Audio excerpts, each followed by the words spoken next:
Today we are identifying elements in stars based on their absorption spectra. An absorption spectrum or spectral lines is a distinct pattern of the electromagnetic spectrum caused by an element absorbing specific wavelengths of light. The dark bands represent wavelengths of light absorbed by the atmosphere surrounding a star or a planet. On the following slides, the absorption spectrum of the atmosphere around a mystery sun is shown on the far right. Use the spectra of the elements shown to determine what elements are in the atmosphere of each mystery sun. Let's do slide 1 together. All right, we have 6 spectra, 1 for each potential element in our mystery sun, and we have a spectrum for our mystery sun on the far right. The numbers on each spectrum represent wavelengths of light. What we need to do is find distinct patterns on our mystery sun spectrum and compare them to the patterns for our elements. One I noticed right away is this pattern around the 650 nanometer mark. If I look at each element, I notice that only nitrogen has a lot of bands at the 650 nanometer mark. If I were to compare the other spectral lines for nitrogen to those in my mystery sun, I would find each in my mystery sun. So nitrogen is one element in my mystery sun.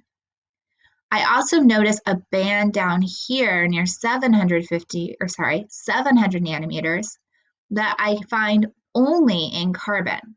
And again, if I compare the spectral lines of carbon to the spectral lines of my mystery sun, I would find all of carbon's lines in my mystery sun. So carbon must be in my mystery sun. I think that those are the only 2 elements in this mystery sun. Let's see if we are on the right track. It looks like we are already amazing at this. I see on this slide several dashed lines showing where distinct patterns on my elements match up with distinct patterns on my mystery sun. What's important to note is that all the spectral lines for each of those elements are in the spectrum from my mystery sun. I'm showing only the really distinct ones I could use when trying to figure out what's in the mystery sun. Let's move on to number 2. For number 2, I'd like you to try this one on your own. Feel free to pause the video and take your time deciphering which 2 elements are in the mystery sun.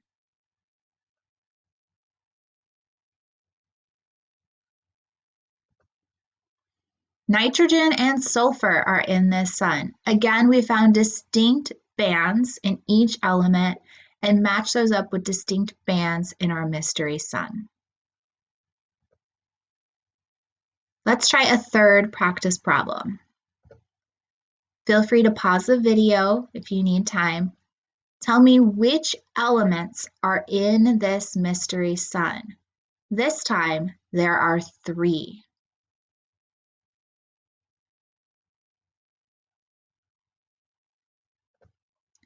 Hydrogen, carbon, and sulfur are the 3 elements in this mystery sun. Sulfur is very easy to identify. Carbon is a little harder, but the band near that 700 mark is one of its key bands that we can see in the mystery sun. Hydrogen is the hardest to spot because it has very narrow, non-distinct lines. The 2 lines that I can pull out are the ones near between 400 and 450 nanometers, and then the one down by 650 nanometers. Try question 4 on your own. Which 3 elements are in this mystery sun?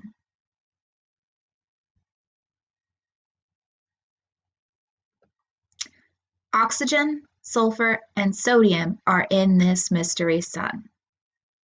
Take a moment to look at this slide and see which banding patterns we use to determine that these are the 3 elements in this sun.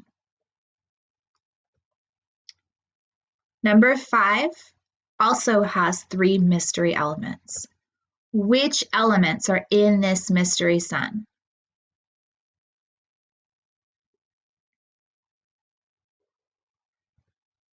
This mystery sun has hydrogen, oxygen, and nitrogen in its atmosphere. Number 6 is our last practice problem. I'm not going to tell you how many elements are in the atmosphere of this mystery sun. I want to see if you can figure this one out on your own. Which elements are in this mystery sun?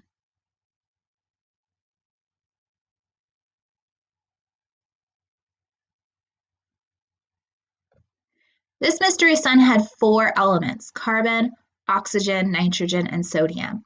We see that key set of bands at 450 nanometers that tell us for sure sodium is in this mystery sun. For nitrogen, that banding pattern at 650 nanometers was very obvious in our mystery sun. For oxygen, we have the bands at 550 nanometers and 700 nanometers that tell us that this is in the mystery sun's atmosphere. Carbon was a little bit more challenging because its distinct bands blended with bands of other elements. What I really stood out to me was that band around the 600 nanometer mark, which is very narrow in the other elements, and the band right around 700 nanometers, which again was a lot more distinct or dark than the bands in oxygen at that same point. If you feel comfortable with this information, move on to our assignment in Canvas and answer the questions for this activity. If you feel like you need more practice, go back to the beginning of this video and do it again. The more you do it, the better you will get at it. Feel free to email me or attend one of our physics office hours to get help figuring out the composition of stars based on absorption spectrum. Thank you.